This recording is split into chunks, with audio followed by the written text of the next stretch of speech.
Hello friends, welcome to my YouTube channel. आज के video के अंदर हम डिस्कस करेंगे सेल मेम्ब्रेन यानी कि कोशिका कला। जो कोशिका कला होती है, सेल मेम्ब्रेन जिसको कहा जाता है, उसके बारे में डिस्कस करते हैं।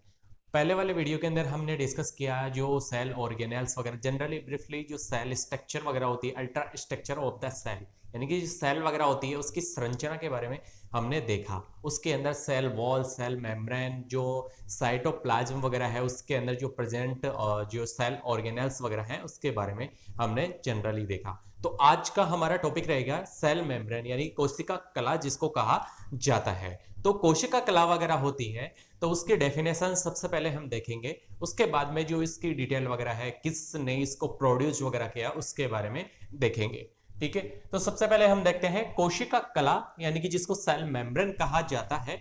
सबसे पहले देखते हैं डेफिनेशंस यानी कि डेफिनेशन देखेंगे इसकी। A thin, delicate and elastic, selectively permeable membrane, semi permeable living boundary.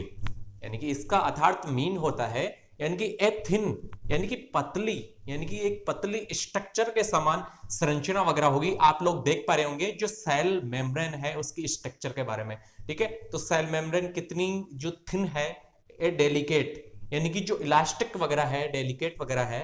ठीक है, यानी कि a thin, delicate and elastic, यानी कि आप लोगों को देख रही होगी ये सेल मेम्ब्रेन की स्ट्रक्चर वगैरह, उसके अंदर अच्छे से जनरली देख पा रहे होंगे उसकी स्ट्रक्चर किस फॉर्म के अंदर बनी हुई है और उसके कौन कौन से पार्ट्स वगैरह हैं वो अच्छे से क्लियरली दिखा रखा है इसके अंदर।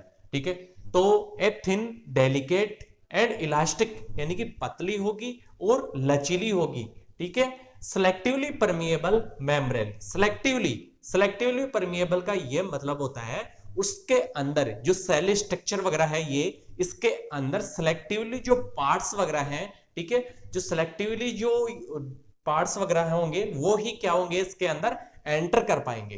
यानी कि जो सेलेक्टिवली जो पार्ट्स वगैरह है वो ही एंटर कर पाएंगे, प्रवेश कर वगैरह कर पाएंगे इस सेल स्ट्रक्चर के अंदर।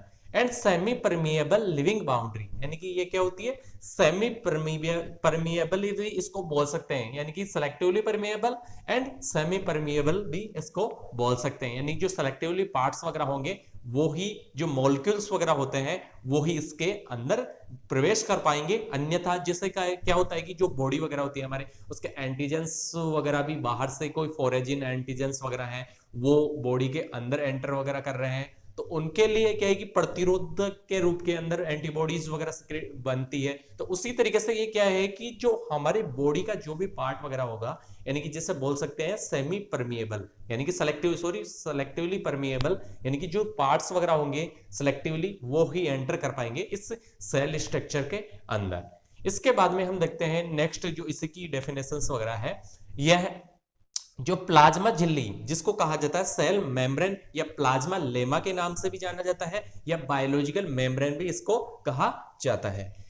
प्लाज्मा झिल्ली एक गत्यात्मक झिल्ली होती है। ये क्या होती है, गत्यात्मक, यानी कि मूवेबल होती है, गत्यात्मक झिल्ली होती है जो चयनात्मक पारगम्य का संकेत प्राप्त, सेल पहचान, आसंजन एवं संचार जैसी क्रियाओं में सहायक होती है।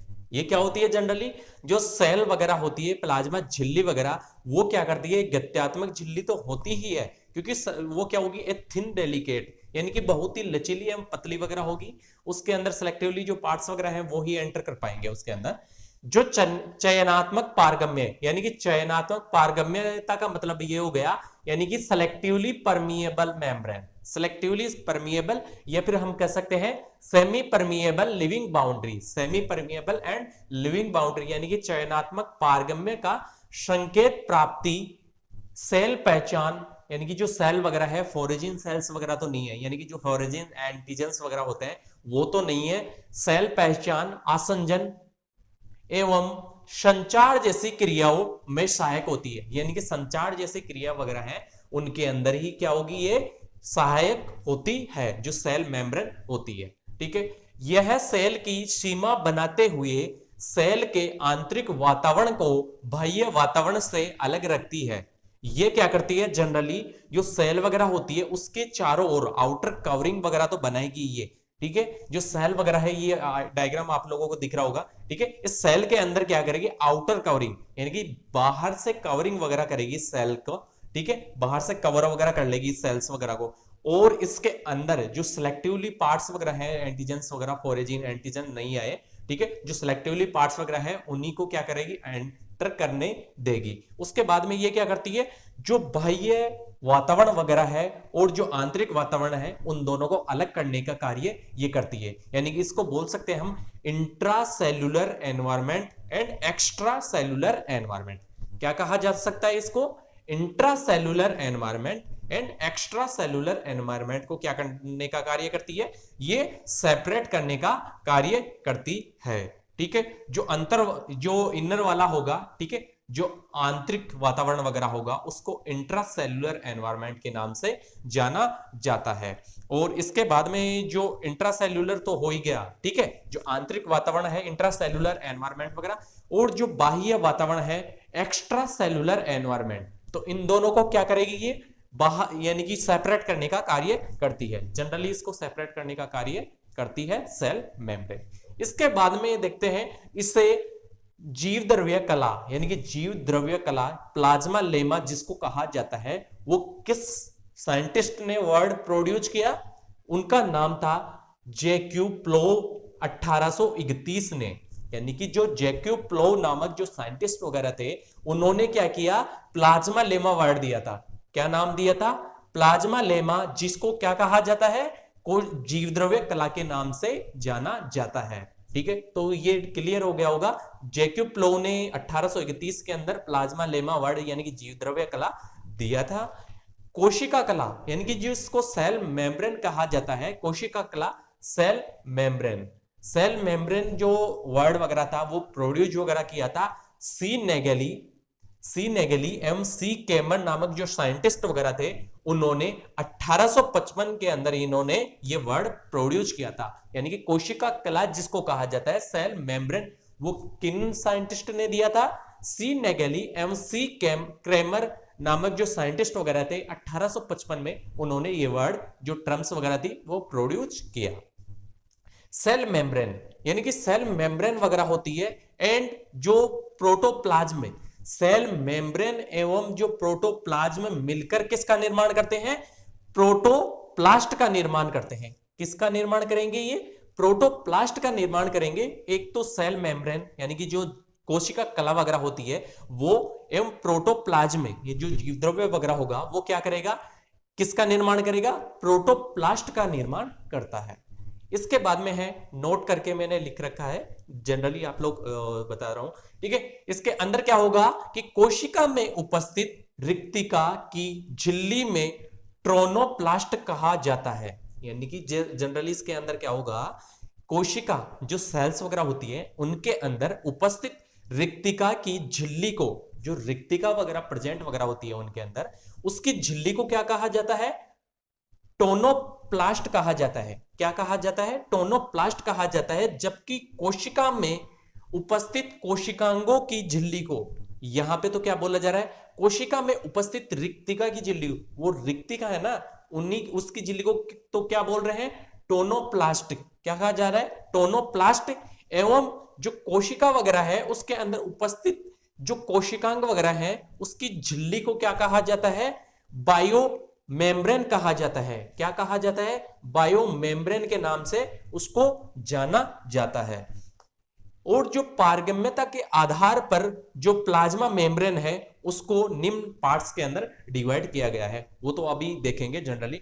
तो बेसिकली मैं आप लोगों को बताने देना चाहता हूं, ये जो सेल स्ट्रक्चर वगैरह होती है उसके अंदर सेल वॉल वगैरह, जैसे जो प्लांट सेल्स वगैरह होती हैं उनके अंदर तो क्या है कि आउटर कवरिंग वगैरह करके रखे हुए क्या रहती है, प्लांट सेल्स वगैरह, यानी कि जिसके अंदर क्या होगी, सेल वॉल प्रेजेंट होगी। यानी कि जो सेल वॉल होगी उसके अंदर क्या होगी, फिर बाद में सेल मेम्ब्रेन, और फिर बाद में जो सेल मेम्ब्रेन के अंदर जो इनर पार्ट्स के अंदर जो भी ऑर्गेनेल्स वगैरह हो प्रेजेंट वगैरह होंगे।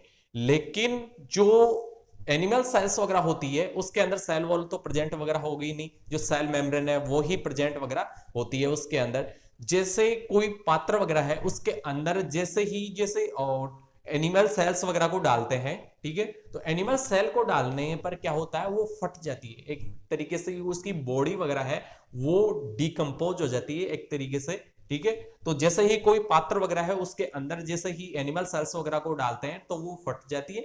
एंड जो प्लांट सेल्स वगैरह होती है वो क्या होती है, नहीं पड़ती है। किसकी वजह से, जो सेल वॉल है उसकी कोशिका भित्ति की वजह से वो क्या नहीं होती है, फटती नहीं है, ठीक है। तो ये क्लियरली समझ गए होंगे आप लोग। और हमारी बॉडी किससे मिलकर बनी हुई है, सेल से मिलकर बनी हुई है। किससे मिलकर बनी हुई है, सेल से मिलकर बनी हुई है। और इसके अंदर क्या होता है, जो आउटर कवरिंग वगैरह होती है, जो चारों तरफ आउटर कवरिंग वगैरह है वो किसकी बनी हुई है, सेल मेम्ब्रेन होती है। वो क्या है, सेल मेम्ब्रेन है। इस सेल मेम्ब्रेन जो चारों तरफ से कवरिंग वगैरह करके रखे हुए हैं, जो चारों तरफ से कवरिंग वगैरह, ठीक है। तो उसके अंदर क्या है, एक फ्लूइड प्रेजेंट वगैरह होता है। उसके अंदर क्या प्रेजेंट वगैरह होगा, फ्लूइड प्रेजेंट होता है। उसको क्या कहा जाता है, साइटोप्लाज्म, यानी कि कोशिका द्रव्य के नाम से उसको जाना जाता है। उसके अंदर क्या होगा, जो सेल आउटर कवरिंग वगैरह करके रखी हुई है उसके अंदर सेल ऑर्गेनेल्स वगैरह प्रेजेंट वगैरह होते हैं। उसके अंदर क्या होंगे, सेल ऑर्गेनेल्स प्रेजेंट होते हैं, जैसे लाइसोसोम, राइबोसोम्स वगैरह, माइटोकॉन्ड्रिया, गोल्जी बॉडीज, ठीक है, एंडोप्लाज्मिक रेटिकुलम, अंतःप्रद्रवी जालिका जिसको कहा जाता है।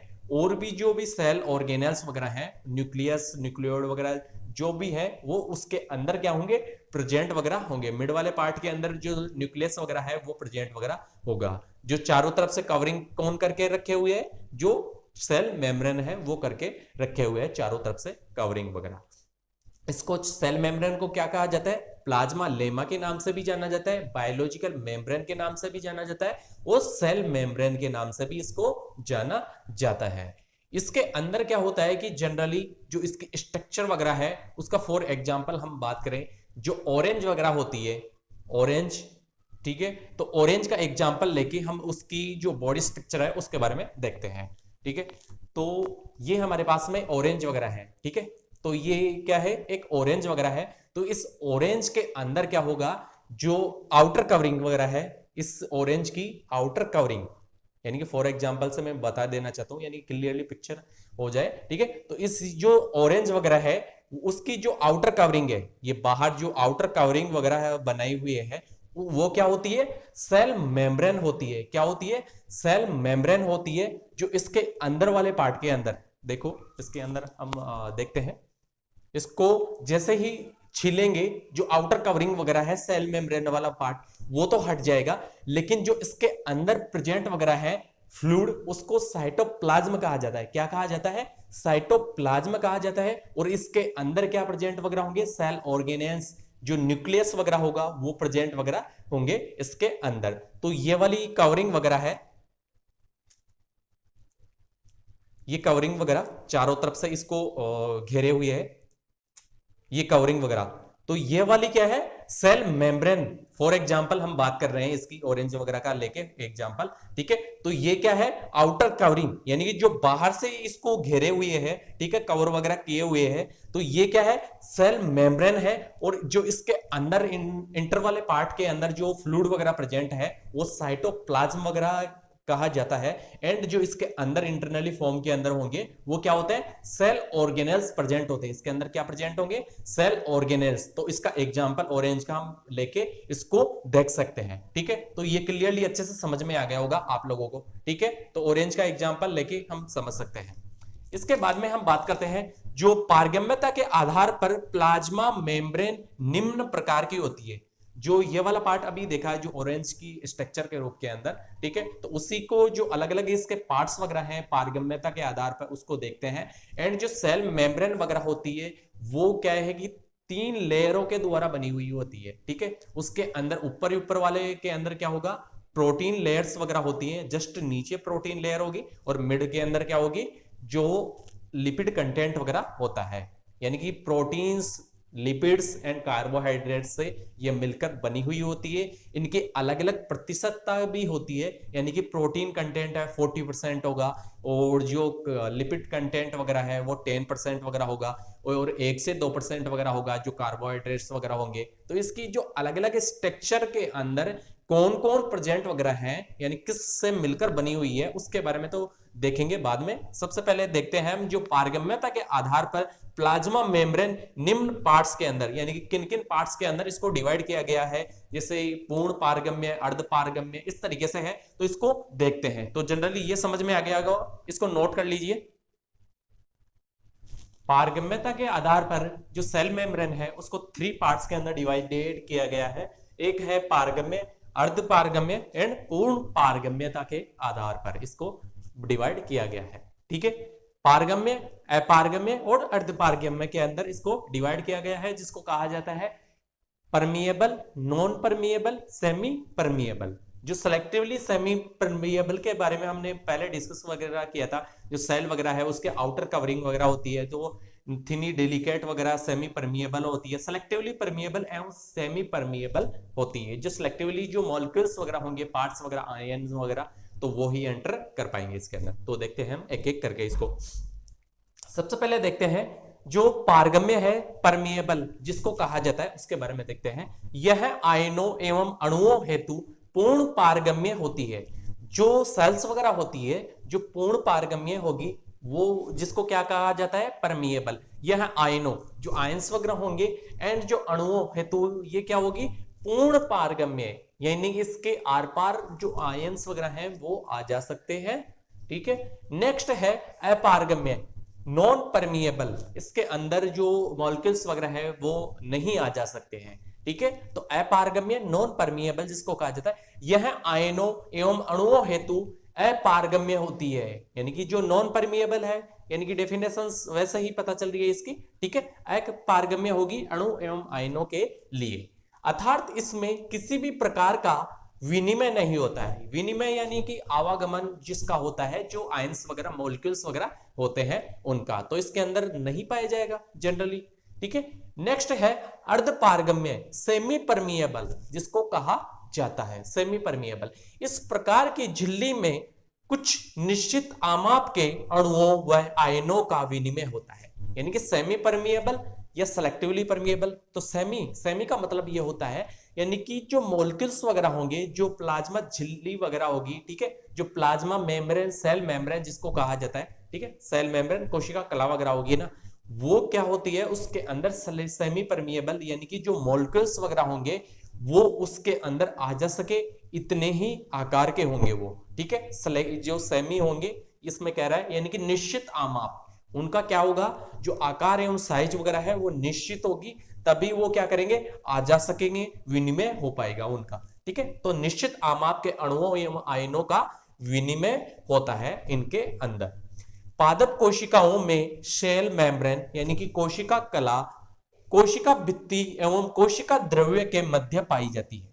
जनरली जो प्लांट सेल्स वगैरह होती हैं उनके अंदर क्या होता है कि जो ये सेल मेम्ब्रेन है वो क्या करेगी, जैसा ऐसा मान लो ये कोई भी लकड़ी वगैरह है, उसका तिनका वगैरह है, ठीक है, जो प्लांट सेल्स वगैरह है ऐसे मान लो, ठीक है। तो प्लांट सेल्स के अंदर क्या होता है, जनरली आप लोग प्लांट सेल्स का भी डायग्राम देख सकते हैं इसके अंदर, ठीक है। तो प्लांट सेल्स के अंदर दिख रहा होगा आप लोगों को कि जो सेल मेम्ब्रेन है वो क्या है, मिड वाले पार्ट के अंदर, यानी कि बीच के अंदर उपस्थित है। उसके जस्ट बाहर कौन है, सेल वॉल प्रेजेंट है, और जो सेल मेम्ब्रेन फिर, और सेल मेम्ब्रेन की जो चारों तरफ कवरिंग वगैरह करके रखे हुए, जो साइटोप्लाज्म वगैरह है ना, उसको क्या किए हुए है, कवरिंग वगैरह करके हुए है, वो चारों तरफ से आवरण वगैरह बनाई हुई है, कवरिंग वगैरह करके हुए, और उसके अंदर जो फ्लूइड वगैरह प्रेजेंट है उसको साइटोप्लाज्म वगैरह कहा जाता है।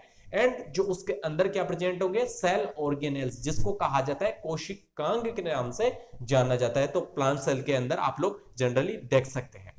इसके बाद में हम बात करते हैं बहुकोशिकीय प्राणियों की सेल के मध्य, यानी कि जो मल्टी सेलुलर जो ऑर्गेनिज्म वगैरह होते हैं उनकी जो सेल्स वगैरह होती है, कोशिका होती है, उसके मध्य के अंदर 10 से 150 एंगस्ट्रॉन का अंतराल पाया जाता है, यानी कि 10 से 150 एंगस्ट्रॉन का क्या पाया जाएगा, अंतराल पाया जाएगा उनके अंदर, जिसे इंटरसेल्यूलर स्पेस कहा जाता है। जिसको क्या कहा जाता है, इंटरसेल्यूलर स्पेस कहा जाएगा। यानी कि जो मल्टी सेलुलर ऑर्गेनिज्म वगैरह होंगे उनकी सेल्स के मध्य के अंदर 10 से 150 एंगस्ट्रॉन का मिड के अंदर स्पेस पाया जाएगा, यानी कि अंतराल जिसको कहा जाता है वो पाया जाता है, उसी को क्या कहा जाता है, अंतराकोशिकीय अवकाश के नाम से जाना जाता है। क्या कहा जाता है, अंतराकोशिकीय अवकाश के नाम से जाना जाता है, जिसको क्या कहते हैं, इंटरसेल्यूलर स्पेस के कह भी सकते हैं। इसको क्या कह सकते हैं, इंटरसेल्यूलर स्पेस भी कह सकते हैं। यह कोशिकाओं को जोड़ने रखने में सहायक होता है। जो ये स्पेस वगैरह प्रेजेंट वगैरह होता है, तो वो क्या करता है, जो सेल्स वगैरह होंगी ना, तो उनके मिड के अंदर तो पाया जाएगा, लेकिन उनको अटैचमेंट यानी कि अटैच करने के अंदर ये क्या होता है, यानी कि जोड़े रखने के लिए ये स्पेस पाया जाता है, सहायक होता है। तो ये देख लिया हमने जो पारगम्य, अपारगम्य, अर्धपारगम्य के बारे में। इसके बाद में नेक्स्ट देखते हैं जो सेल मेम्ब्रेन है उसके पार्ट्स वगैरह के बारे में। अब देखते हैं हम जो प्लाज्मा झिल्ली है उसकी मोटाई, thickness of plasma membrane. Thickness of plasma membrane जिसको कहा जाता है हिंदी के अंदर प्लाज्मा झिल्ली की मोटाई। जो थिकनेस है, मोटाई वगैरह किस प्रकार से होगी प्रेजेंट वगैरह इसके अंदर, ठीक है। तो सामान्य प्लाज्मा झिल्ली की मोटाई 70 एंगस्ट्रॉन यानी कि 70 एंगस्ट्रॉन होती है। जनरली इसके अंदर क्या प्रेजेंट होता है, 70 एंगस्ट्रॉन की क्या होती है, जो सामान्यतः प्लाज्मा झिल्ली की मोटाई कितनी होगी, 70 एंगस्ट्रॉन यानी कि 70 एंगस्ट्रॉन पाई जाती है। किंतु भिन्न भिन्न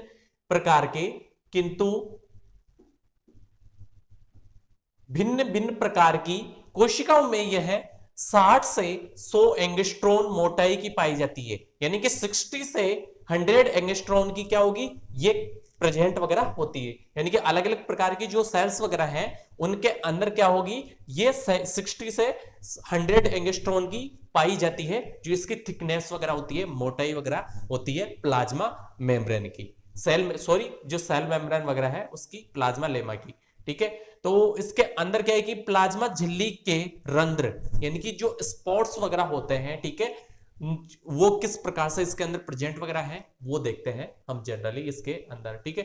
तो पहले तो हम नॉर्मली इसके बारे में देख लेते हैं किस प्रकार से ये पाए जाते हैं। यानी कि प्लाज्मा झिल्ली के रंध्र, पोर इन प्लाज्मा मेम्ब्रेन, यानी कि प्लाज्मा झिल्ली है उसके अंदर रंध्र 5 प्रकार के होते हैं। यानी कि रंध्र कितने प्रकार के होंगे, 5 प्रकार के इसके अंदर क्या पाए जाएंगे, जो पोर्स वगैरह है, रंध्र जिसको कहा जाता है। जैसे सेलेक्टिवली परमेबल होती है ना सर, सेमी परमिएबल वगैरह, तो उसके अंदर जो सेलेक्टिवली जो मॉलिक्यूल्स वगैरह है, आयन वगैरह है, ठीक है, तो वो यौगिक वगैरह वो ही क्या करेंगे, एंटर कर पाएंगे इसके अंदर, जो पोर्स वगैरह होंगे, रंध्र वगैरह, उनकी सहायता से।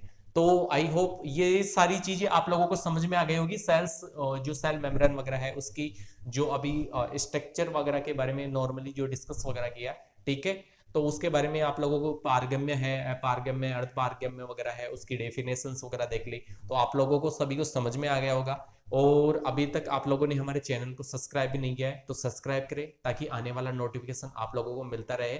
नेक्स्ट वीडियो के अंदर हम देखेंगे जो प्लाज्मा झिल्ली के रंध्र यानी कि पोर इन प्लाज्मा मेम्ब्रेन, यानी कि प्लाज्मा झिल्ली की जो 5 रंध्र पाए जाते हैं उसके बारे में देखेंगे नेक्स्ट वीडियो के अंदर। So thank you so much everyone.